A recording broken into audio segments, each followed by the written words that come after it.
Malia Obama was demeaned and mishandled by police officers, pushed to her breaking point. But the tables turned dramatically when her father, former President Barack Obama, showed up. What unfolded next left everyone in shock. Don't forget to subscribe and let us know in the comments where you are watching from. The afternoon sun in California dipped low, bathing the highway in golden light as Malia Obama steered the rental SUV. Her hand was firm on the wheel, the other poised casually on the armrest, while the vehicle cruised the empty road. The landscape was a blend of rolling hills melting into a distant horizon, a mirage-like haze rising from the heated ground. Sparse vegetation dotted the vast, stark expanse, a welcome solitude. After participating in the Youth Equality Summit in San Francisco, where she had delivered speeches and sat on panels, Malia relished the quiet. The summit had ended on a high note with applause and commendations, yet the real victory was the young attendees who later approached her, eager to recount their battles against injustice. Notifications buzzed incessantly from her phone in the cup holder, texts, emails, and news updates, but Malia chose to ignore them, opting for solitude on her drive, craving the liberty the open road offered. She adjusted her sunglasses and peeked at the dashboard clock. It was just past 6:30 p.m., with hours still to go before she reached Los Angeles. As her playlist transitioned to a soothing acoustic song, she allowed the melody to envelop her, her mind wandering freely for the first time in weeks. Amidst the serenity, the burden of her surname lingered. Being an Obama was a double-edged sword. It granted access to unimaginable opportunities, yet demanded constant scrutiny. But for now, on this drive, she was just Malia, alone with her thoughts, accompanied only by the endless road ahead. Yet on the other hand, it imposed expectations that often felt overwhelming. Malia had spent years trying to emerge from her father's shadow, eager to establish that she was more than just the president's daughter. At the summit, she had fervently discussed the importance of shedding labels and forging her own path. However, despite her conviction, the whispers that constantly trailed her were hard to ignore. People tended to see her as an extension of her father's legacy before they saw her as an individual. She had adapted to these challenges, maintaining her composure under scrutiny, guided by her father's wisdom. Stay calm, stay focused, and never let anyone make you feel out of place. Her reflection on these thoughts was abruptly cut off by the flashing red and blue lights in her rearview mirror. A wave of anxiety washed over Malia as she glanced at her speedometer. She was not speeding. Her seatbelt was securely fastened, and the car was in impeccable condition. Puzzled by the reason for the stop, she gradually slowed down and pulled over to the dusty roadside, her heart pounding faster. She parked the car, took a deep breath to calm her nerves, and reached for her prepared license and registration. Her father's voice echoed in her mind once more. "Be polite, stand your ground, and call me if anything feels off." As she checked the mirror, 2 police officers exited their vehicle. Both were white, wore dark sunglasses, and exuded a stern authority that felt oppressive even from a distance. Malia braced herself and rolled down the window, gripping her ID firmly. "Good evening, officers," she greeted them calmly, her voice even. "Is there a problem?" The taller officer, with closely cropped blonde hair, approached her window, his hand ominously near his holstered gun. "License and registration," he demanded, bypassing her inquiry. Malia handed over the documents, feeling a knot form in her stomach as he scrutinized her face. "Is this your car?" he inquired, thumbing through the papers without looking up. "Yes, it's a rental," she responded. He looked up briefly, his expression unreadable, perhaps doubt or suspicion. "Where are you headed?" "Los Angeles," Malia answered. The officer exchanged a glance with his colleague, a shorter man with a buzz cut, who stood with his arms crossed. "Step out of the vehicle," the taller officer commanded. Malia blinked in surprise. "Excuse me," I said, "step out of the vehicle." Reluctantly, Her hands tightened on the steering wheel. She knew better than to argue, as it might escalate the situation. With a shaky hand, she unbuckled her seatbelt and opened the door. The officers stepped back, observing her closely as she stepped out into the dry, hot air, which was nothing compared to the intensity of their scrutinizing gaze. "Face the car," the taller officer directed. Hesitant but compliant, Malia turned towards the vehicle, her heartbeat thundering in her ears. She felt their piercing stares as they resumed their questioning, where she was coming from, what her business was in the area, why she was traveling alone. Each query seemed tinged with insinuation, as if her presence on this road was suspicious. One officer held up her ID, examining it with skepticism. "Obama," he remarked incredulously. "You expect me to believe that?" Facing him, Malia maintained her composure. "It's my name," she asserted. "I can provide additional identification if necessary." The officer smirked dismissively. "We'll see about that." He signaled his partner, who began to search the car. Malia's stomach churned as she watched him sift through her belongings, extracting her laptop, books, and papers. "Fancy stuff," the officer commented, holding up her laptop. "What do you do?" "I'm a student," Malia replied, her fists clenched. The officer scoffed. "Sure you are." She bit her tongue, forcing herself to remain composed. Panic was simmering just beneath the surface. This stop was not routine. It was something more sinister, something darker. As the minutes stretched, the sense of humiliation grew. Malia thought of her father, recalling the lessons he had instilled in her about resilience and strength. Yet, under the unyielding gaze of these officers, she felt diminished and powerless. Her phone, her lifeline, was out of reach inside the car. "We're going to have to take you in for further questioning," the taller officer announced, casting a long shadow over her. "Wait," Malia countered, her voice a forced calm. "I need to make a phone call." He paused, then reluctantly nodded. "One call." Her hands shook as she reached for her phone inside the car. She dialed her father, hoping against hope he would answer. When his familiar, steady voice filled her ear, relief briefly overcame her. "Dad," she trembled, "I need you."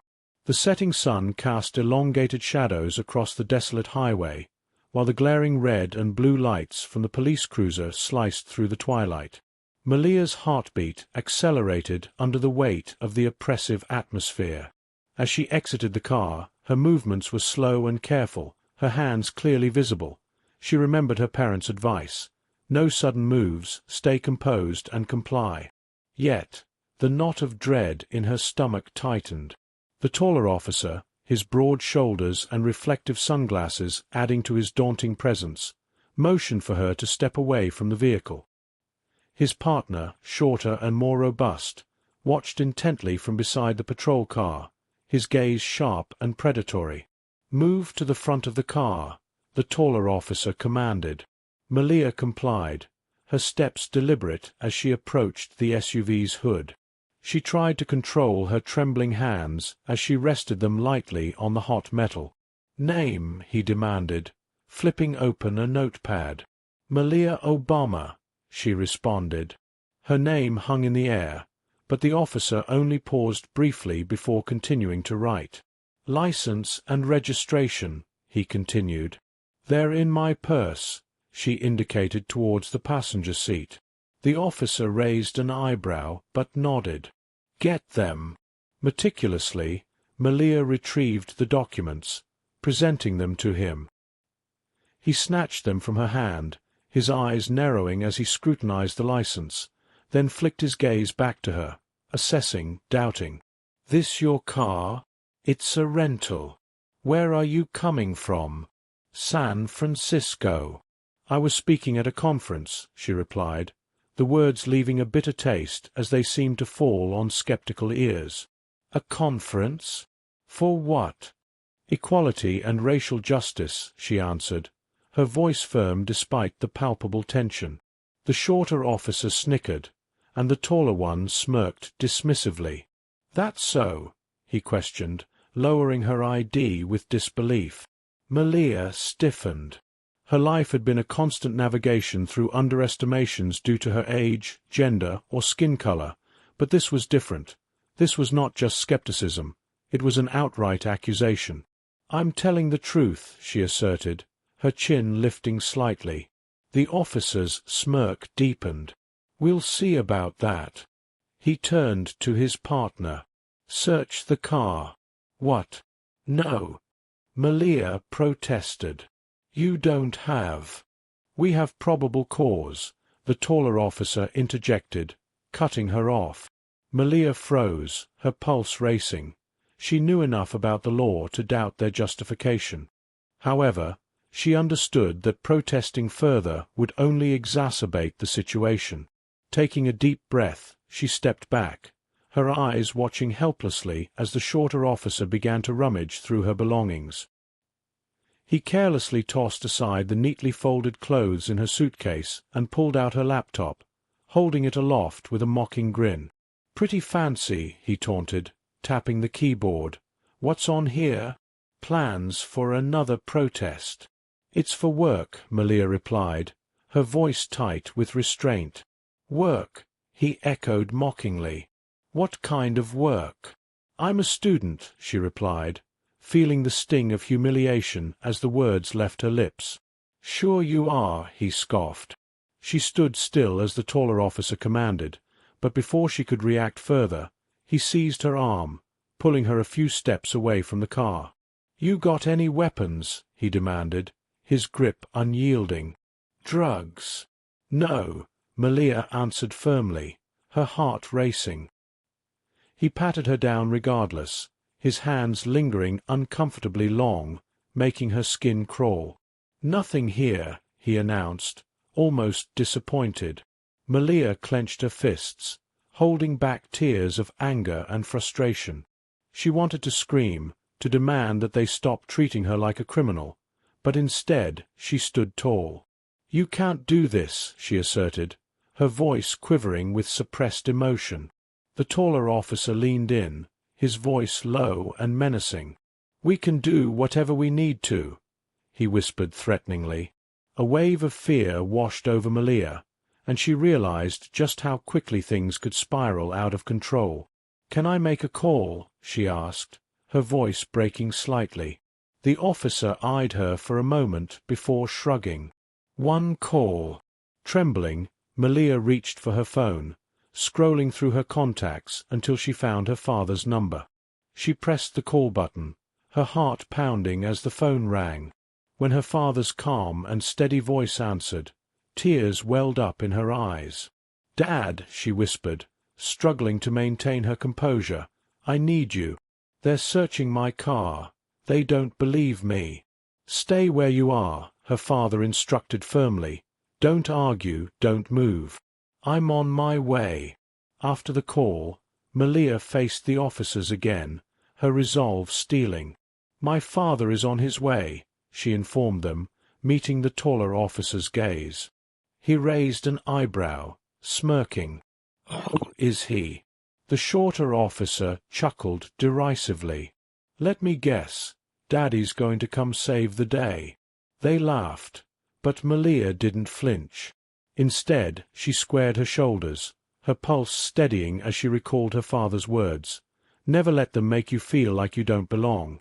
She stood her ground as the patrol car's radio crackled with another call, which the taller officer ignored, his attention still fixed on Malia.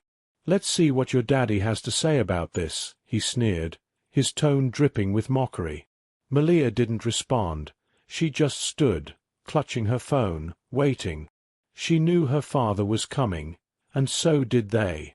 As the last light of day disappeared behind the hills, the patrol car's lights continued to flash, casting eerie shadows on the asphalt. Malia tightened her grip on her phone, the echo of her father's reassurance ringing in her ears. Despite the calm in his voice, the anxiety and indignation swirling within her were palpable. She had been polite, compliant, and calm, yet here she was, treated unjustly under the fading sun. The taller officer stepped closer, his shadow looming over her. "So, little princess called for backup, huh?" he taunted, his voice low and cutting.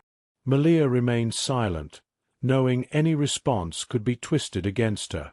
She stared straight ahead, her resolve firm, not allowing the tears that threatened to spill to overcome her.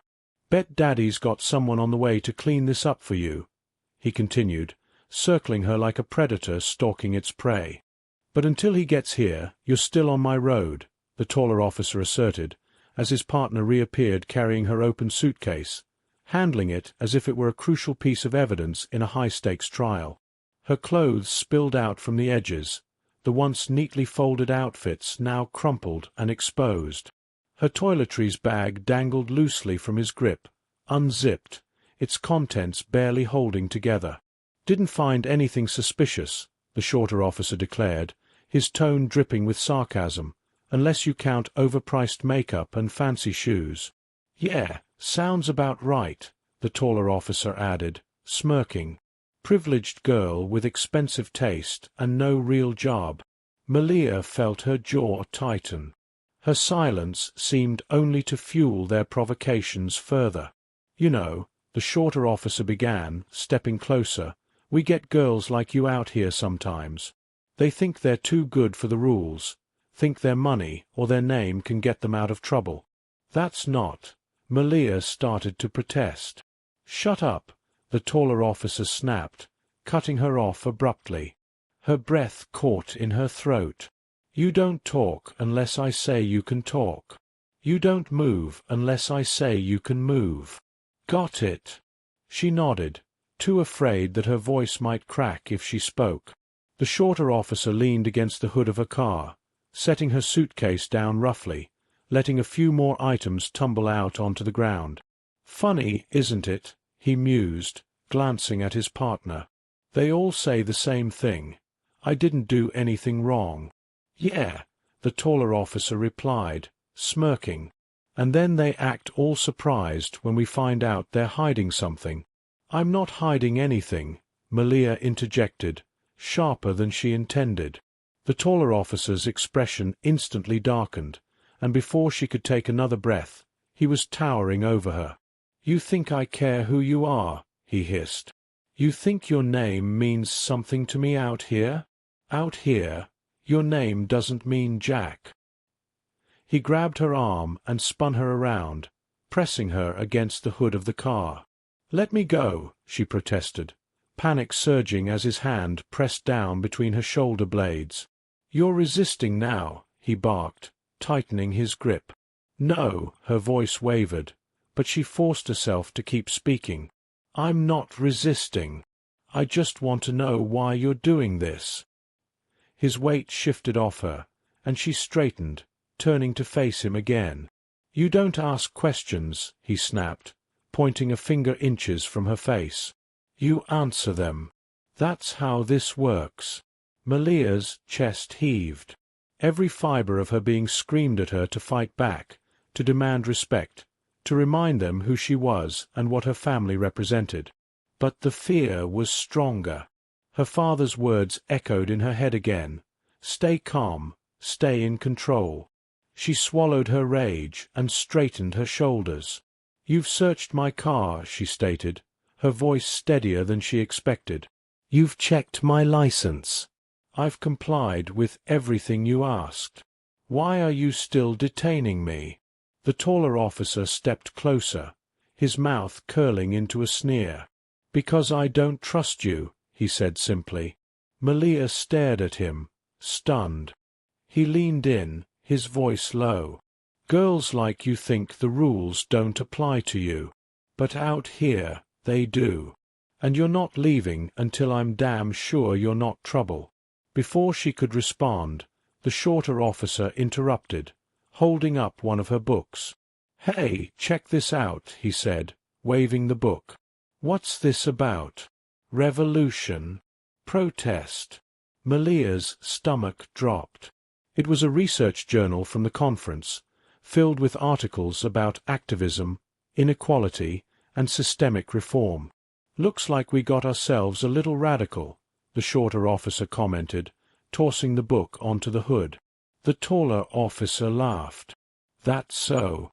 Planning to burn down any buildings tonight, Miss Obama?" "No," Malia said firmly. "It's research. It's academic." "Sure it is," the taller officer mocked, stepping closer, his face inches from hers. "Tell me something," he prodded. "What's it like growing up in the White House, thinking you're better than everyone else?" "I never thought that," Malia replied, her voice firm. "Then why do you look at me like you do?" he pressed. Malia blinked. I'm scared of you," she admitted, his words hanging in the air. She was scared of him, and he knew it. The shorter officer interrupted again. "Maybe we should take her in. Let her explain herself downtown." Malia's pulse quickened. "No," she said, her voice cracking. "You can't." The taller officer smirked. "Watch us." But before he could take another step, the distant roar of engines broke through the night air. Malia turned her head toward the sound, her breath catching as headlights appeared over the horizon. 3 black SUVs speeding down the road, their engines growling like thunder. The officers froze, their postures stiffening. "What the hell is this?" the shorter officer muttered. Malia didn't answer because she knew exactly what it was. Her father had arrived, and everything was about to change. The tension that had been building between her and the officers cracked, replaced by a palpable sense of panic emanating from the 2 men. The taller officer stepped back from her, his hand instinctively shifting toward his holster before he seemed to think better of it. His partner muttered something under his breath, barely audible over the rumble of engines. Malia's chest tightened with relief, threatening to break through her controlled exterior as the headlights of the black SUVs sliced through the twilight, their imposing silhouettes growing larger with every passing second. But authoritative. His presence alone shifted the atmosphere instantly. Malia's heart pounded with a mix of relief and lingering apprehension as she watched her father approach with measured steps, his gaze fixed firmly on the scene before him. The officers straightened visibly, the earlier bravado melting into a more reserved caution. The taller officer's voice had lost some of its earlier harshness. "Sir," he began, adjusting his stance to appear more professional, but the uncertainty was evident in his tone. Barack Obama didn't immediately respond to the officer. Instead, he walked directly to Malia, his eyes surveying her condition before anything else. "Are you all right?" he asked quietly, his voice a soothing contrast to the tense silence that had fallen over the area. "Yes, Dad," Malia replied, her voice still trembling slightly from the ordeal. Relief washed over her as she finally allowed herself to exhale, feeling safer in her father's presence. Turning his attention to the officers, Barack's demeanor was calm but firm. "I'd like to know what the issue here is," he said, his tone commanding yet composed. "My daughter tells me she was treated roughly. I'm sure there's been some misunderstanding that we can clear up." The taller officer seemed to struggle briefly with his reply, his earlier confidence waning under the former president's scrutiny. "Sir, we had reasons to believe there might be issues with the vehicle," he stammered, his explanation sounding feeble even to his own ears. "Is that so?" Barack's eyebrow raised slightly. "And did these reasons include assaulting a young woman who was clearly not resisting? Or does your protocol typically involve such actions?" The officer's face flushed a deeper shade as he glanced at his partner, who was now conspicuously silent. "No, sir, it does not." "Good," Barack nodded, his gaze stern. "Then I expect this matter to be handled properly from here on. My daughter has rights, and they will be respected." He turned back to Malia, his expression softening. "Let's get you home," he said, wrapping an arm protectively around her shoulders. The relief in Malia's eyes was palpable as she nodded, ready to leave the night's events behind her. As they walked towards the waiting SUVs, The former president paused, looking back at the officers. "I trust there will be no further problems," he stated, not as a question but as a quiet admonition. The officers nodded, their demeanor subdued. "No, sir," the taller officer replied, his voice barely above a whisper. Barack nodded once, firmly, then guided Malia into the SUV. As the vehicle doors closed, the tension seemed to drain from the scene, replaced by the officer's sober reflection on the encounter that had just unfolded.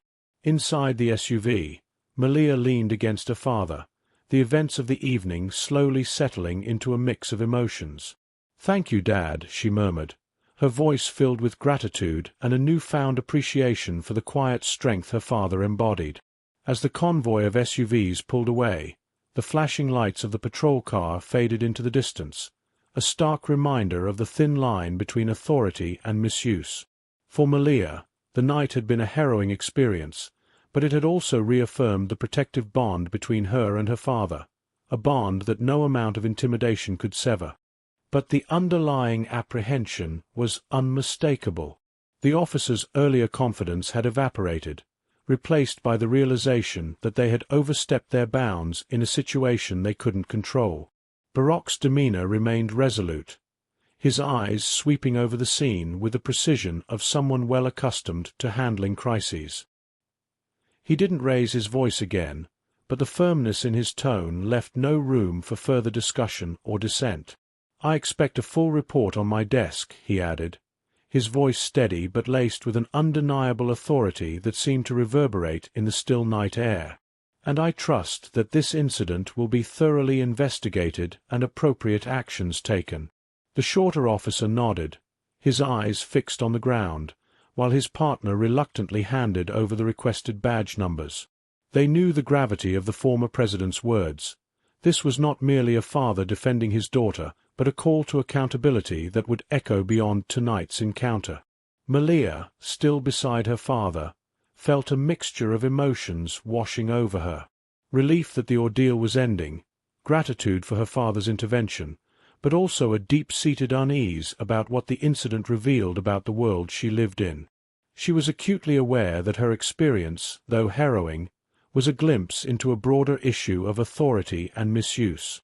As they prepared to leave, Barack placed a comforting hand on Malia's back, guiding her toward the SUV.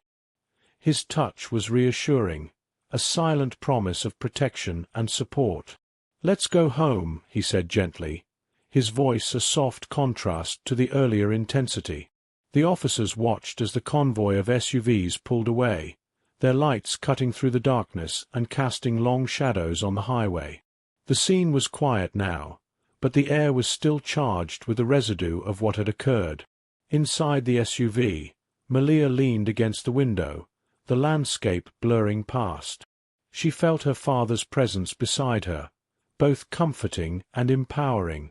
It was over for now, but the conversation it would spark, a conversation about rights, respect, and the responsibility of those in power, was just beginning. As they drove away, the weight of the night's events settled around them like a heavy cloak. Barack looked over at Malia, his expression a mix of concern and resolve. "You handled yourself well," he said, breaking the silence. "I'm proud of you." Malia managed a small smile, her eyes meeting her father's. "Thanks, Dad," she murmured, her voice still shaky. "But it shouldn't have to be this way." "No, it shouldn't," Barack agreed, his gaze returning to the road ahead. "And that's why we have to keep fighting, to make sure it isn't." The drive was quiet, but the silence was filled with unspoken vows and reflections. Tonight had changed something for Malia, a stark reminder of the challenges and responsibilities that came with her name and her place in the world. But more than that, it had reaffirmed her belief in standing up for what was right, guided by a father who had faced down countless challenges with dignity and resolve. As the city lights began to come into view, signaling their approach to home, Malia felt a renewed sense of purpose. Whatever lay ahead, she knew she wouldn't face it alone, and with the support of her father and the lessons of tonight, she was ready to meet it head-on. acknowledging the legal advisor's update with a slight nod. "Good," he said, his focus returning to the officers. "We'll need all the evidence on record. This isn't just about tonight. It's about every time something like this happens and goes unchecked." The woman nodded efficiently, her eyes briefly meeting Malia's with a look of sympathetic resolve before turning her attention back to her clipboard. She made a few notes, then stood slightly behind Barak, ready to assist further if needed. Barak's gaze swept back to the officers, his expression stern. "This situation will be handled through the proper channels," he continued. "You will be held accountable for your actions tonight. Not just by me, but by the system that upholds the laws you're sworn to enforce." The taller officer finally found his voice, though it was less assured than before. "Sir, we thought we were doing our job." "Doing your job doesn't involve violating citizens' rights," Barak countered firmly. "You do not presume guilt based on nervousness or by profiling. You do not escalate without cause. You especially do not manhandle a young woman who is clearly not a threat."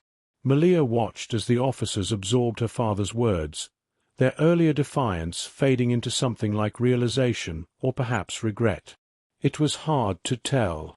The dynamics of power had shifted dramatically since their arrival, and with each word from her father, the layers of their authority seemed to peel away, revealing the vulnerability of their positions. "I want a commitment," Barak said, addressing both officers directly. "A commitment to reviewing and improving how you handle stops like these. What happened tonight should be a learning opportunity, not just a mark on your records." The officers nodded, the reality of the situation settling in. "Yes, sir," the taller one said, his voice subdued. "We understand."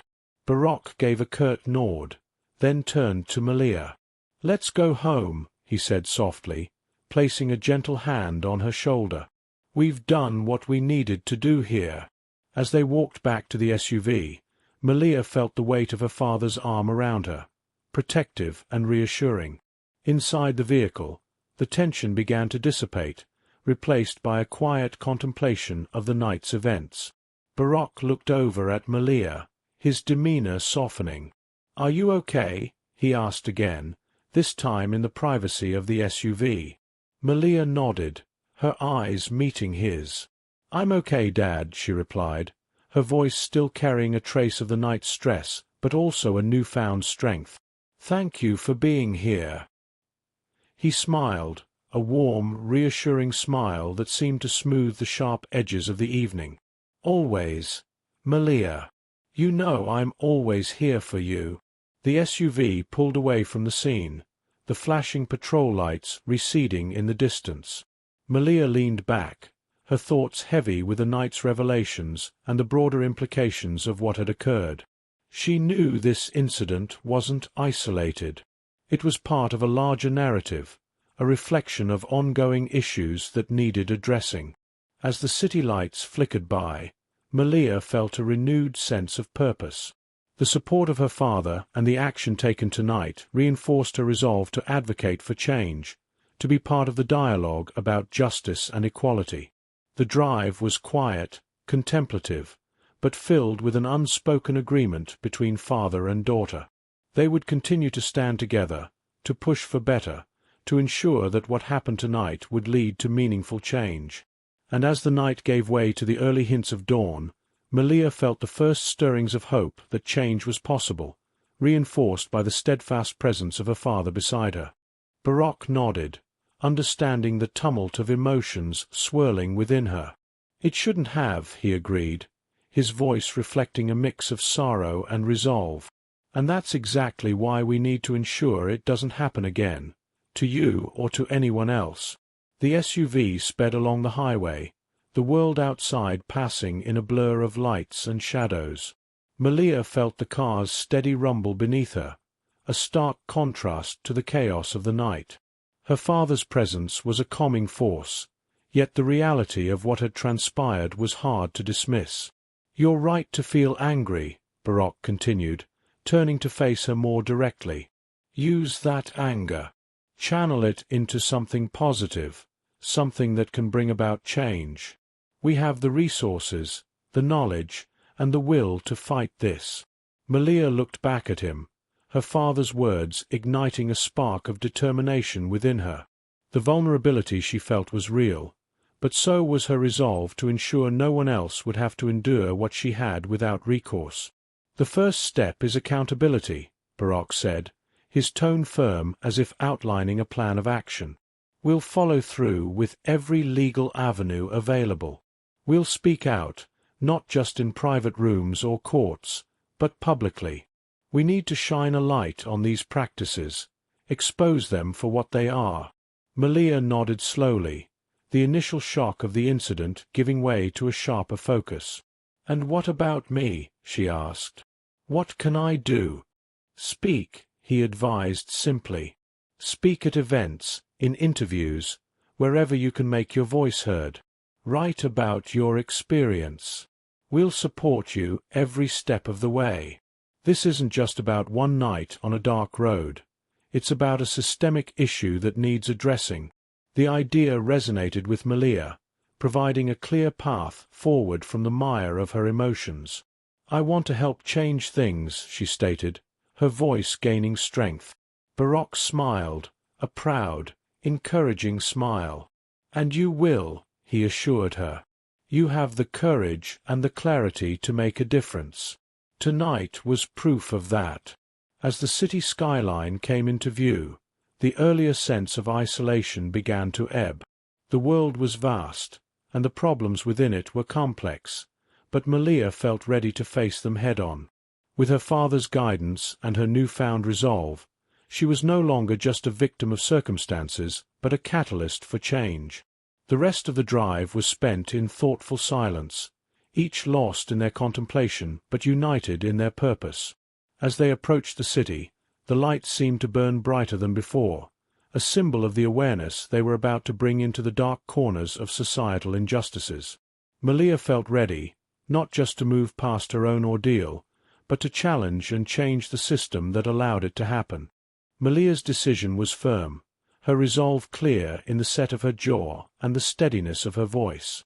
Barack watched her, pride and a trace of worry mingling in his expression. He knew the road she was choosing to take would not be easy, but it was necessary, and he would support her every step of the way. As they stood by the checkpoint, the flashing lights casting sharp shadows around them, Malia felt the weight of the moment. This was more than just a response to a personal grievance. It was a stance against a systemic issue that had affected countless others. Her story, while uniquely hers, echoed the experiences of many who had no voice. "Good," Barack said, placing a hand on her shoulder. "We'll arrange for a press conference. You can speak openly about what happened, how it affected you, and what you hope to achieve by sharing your story." Malia nodded, feeling the gravity of the task ahead. "I want to talk about the broader implications, not just my case. I want to discuss how we can work towards real changes in policing and accountability." Barack nodded in agreement. "We'll set up meetings with community leaders, activists, and policymakers. We can use this as an opportunity to push for reforms." The drive back was quiet, each lost in their thoughts but united in their commitment. Malia rehearsed what she would say, how she would say it, and the impact she hoped it would have. By the time they arrived home, her initial fear had transformed into a focused determination. In the days that followed, Malia's story became a catalyst for discussions on national news outlets, social media, and between community groups. She spoke eloquently about her experience, her words resonating with those who had similar stories to tell. Her call for change was amplified by the support of her father and the weight of the Obama name, lending her a platform that ensured her message was heard far and wide. The press conference was heavily attended, with every major media outlet present. Malia stood at the podium, her father by her side, and shared her ordeal with the world. Her speech was powerful, not just for the details of her own story, but for her call to action. We must not accept a system that allows its enforcers to mistreat citizens under the guise of law and order, she declared. We must demand more from our police, more from our lawmakers, and more from ourselves. It's not enough to be outraged. We must be proactive in creating a society where respect for civil rights and human dignity is paramount. The response was overwhelming. Letters of support poured in, as did invitations to speak at universities, town halls, and even before legislative committees. Malia became not just a victim of a wrongful traffic stop, but a leading voice in the movement for justice reform. As she moved forward, spearheading initiatives and participating in discussions that aimed to change policing policies, Malia felt a deep sense of purpose. It was a challenging path, fraught with opposition and setbacks, but also with victories and moments of profound impact. Her father watched her efforts with a mixture of pride and concern. He knew the burden of advocating for change all too well, the weight of it, the loneliness it could bring. But he also knew the necessity of it, and he saw in Malia the same determination that had driven him throughout his own career. Together, they continued to push forward, knowing that each step was a move towards a more just and equitable society. Malia's story was just one of many, but it had become a beacon, a rallying cry for those who longed for change. She had turned a moment of personal violation into a lifelong mission for public good, and in doing so, she had transformed not only her own life but potentially the lives of countless others. Around systemic injustice and the need for significant changes in law enforcement practices. Detractors argued about the potential misuse of power and questioned the motivations behind the media coverage, but the overwhelming consensus among civil rights advocates and the public was clear: change was necessary. As the discussions intensified, Malia found herself at the center of a broader dialogue about racial profiling and police accountability. Her experience, detailed in the media and now amplified by the release of the dash-cam footage, became a powerful example of the daily realities faced by many underrepresented communities. Throughout the day, Malia participated in several interviews. She spoke not only about her ordeal, but also about the systemic issues that allowed such incidents to occur. She called for transparent policing practices, the implementation of body cameras, and revisions to use-of-force policies. Her father, meanwhile, worked behind the scenes with legal advisors and policymakers. They discussed potential legislative reforms that could prevent such abuses of power. Barack's experience and stature brought significant attention to the issue, helping to push the conversation into legislative arenas where real change could be enacted. In the weeks that followed, Malia continued to use her platform to advocate for justice. She attended town hall meetings, participated in panel discussions, and collaborated with activism groups to push for new policies at local, state, and national levels. Her voice grew stronger, her resolve firmer, and her message more refined with each appearance. The Department of Justice's investigation into the incident brought some immediate changes. The officers involved were eventually dismissed from their positions after the investigation concluded they had violated several departmental policies. Further, the case prompted a review of training procedures within the police department to address how officers were taught to handle traffic stops and interact with the public. Malia's advocacy also led to her involvement in a national campaign to reform policing standards across the country. She became a key figure in a movement that sought not only to address the symptoms of systemic injustice, but to cure its underlying causes. Months later, at a national conference on criminal justice reform, Malia took the stage to a standing ovation. She reflected on the journey that began on a darkened highway and led her to the forefront of a fight for systemic change. Her speech encapsulated her personal experiences and her broader aspirations for the country. "We stand at a crossroads," Malia told the audience. "Down one path lies the continuation of old practices that have failed too many for too long.